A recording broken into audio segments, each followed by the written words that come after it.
Bienvenue à Bruxelles pour ce numéro de rentrée du Bar de l'Europe, un numéro un petit peu spécial. Nous ne sommes pas dans notre décor habituel, mais je vais vous emmener dans les couloirs et coulisses du Parlement européen. Et pour commencer, on va aller à la rencontre d'un Britannique. Vous le savez, les Britanniques risquent de perturber quelque peu l'agenda européen dans les mois qui viennent.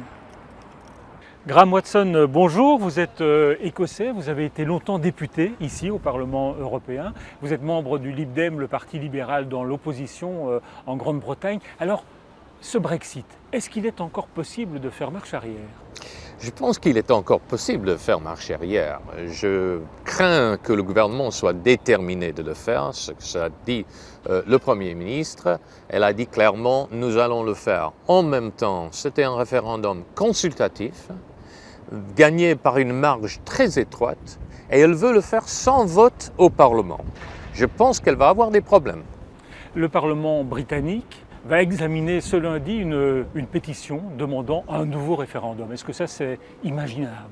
Absolument, c'est imaginable. Et je pense que ce qui va se produire, c'est une bagarre au sein du Parti conservateur entre les ministres qui veulent absolument le faire, qui ont toujours été ceux en faveur du Brexit, et ceux les plus cautieux qui vont dire non, non, attendez, il faut vraiment savoir ce que ça veut dire.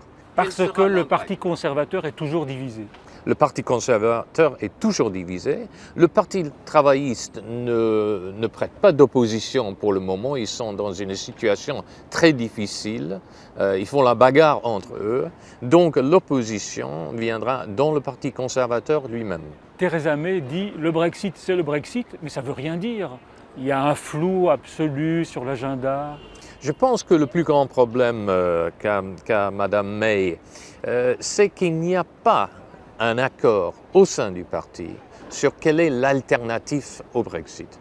Est-ce qu'ils veulent rester membres du marché unique? Est-ce qu'ils veulent quitter l'Union en totalité?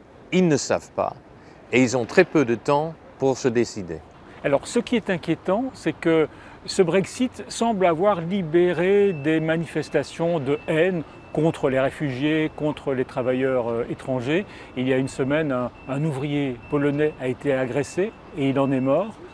Oui, malheureusement, depuis le vote au mois de juin, nous avons vu des attaques sur des familles polonaises, lituaniennes, etc. Il semble que la droite extrême se manifeste et je le regrette vivement au sein de mon pays.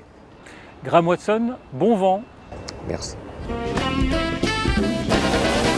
Alors, qui va-t-on rencontrer ici au Parlement européen ? Vous savez, on peut croiser aussi bien quelqu'un comme Nigel Farage que Jean-Luc Mélenchon ou Marine Le Pen, même si les mauvaises langues disent que ce ne sont peut-être pas les personnalités les plus assidues ici au Parlement. Mais voici quelqu'un qui est très assidu, Gérard Deprez. Vous êtes député européen et une figure politique très connue en Belgique. Alors, l'Europe, elle ne va pas trop bien. Est-ce que le Brexit, notamment, risque pas d'être le coup fatal ? Le coup fatal, je ne dirais pas, mais en tout cas, c'est un mauvais coup. C'est la première fois que, par décision démocratique, puisque les citoyens se sont prononcés, un pays décide de quitter l'Union européenne. Alors que le rêve européen a fait vivre des générations entières dans la mienne. Et deuxièmement, ça a un effet délétère aussi à l'intérieur, parce que quand vous regardez l'attitude, par exemple, des Allemands et celle des Français ne sont pas exactement les mêmes sur la manière de traiter demain la Grande-Bretagne. Donc, c'est un mauvais signal et en même temps, c'est un élément très perturbateur, sans parler des conséquences économiques. Tony Blair dit qu'on peut encore faire marche arrière.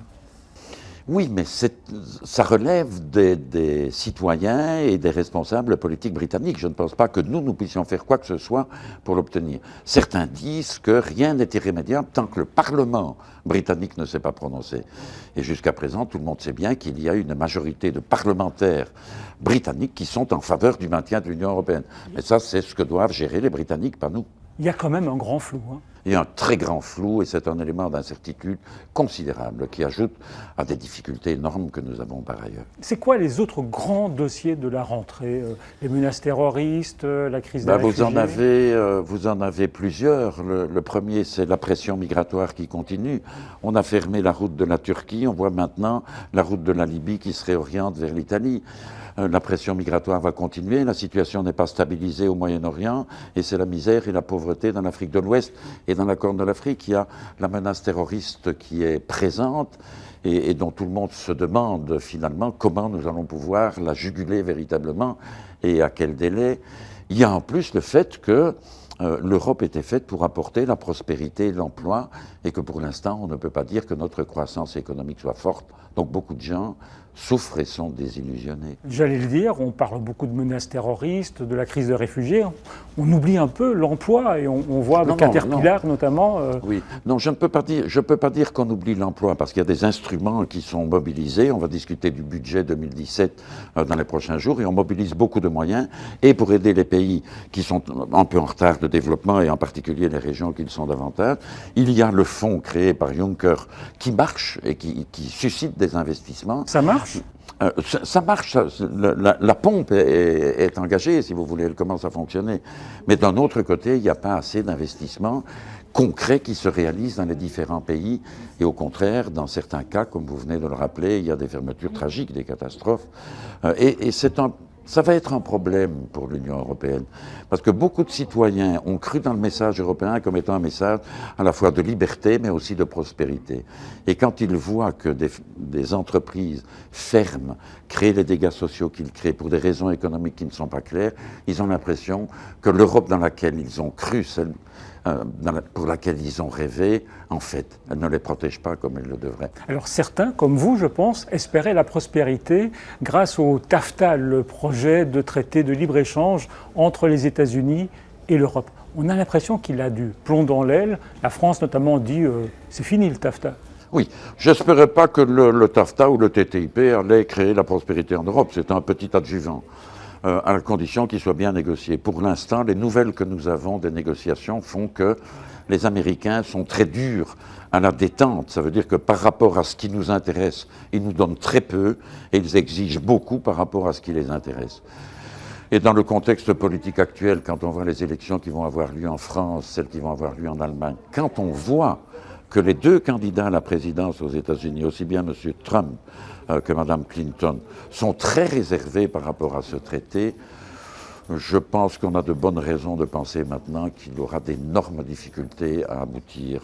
Et il faut une ratification, non seulement par le Parlement européen, mais aussi par le Parlement national, à supposer qu'un traité soit effectivement négocié, je suis en toute hypothèse très pessimiste sur la possibilité d'aboutir à quelque chose. Gérard Deprez, bonne rentrée quand même. Merci.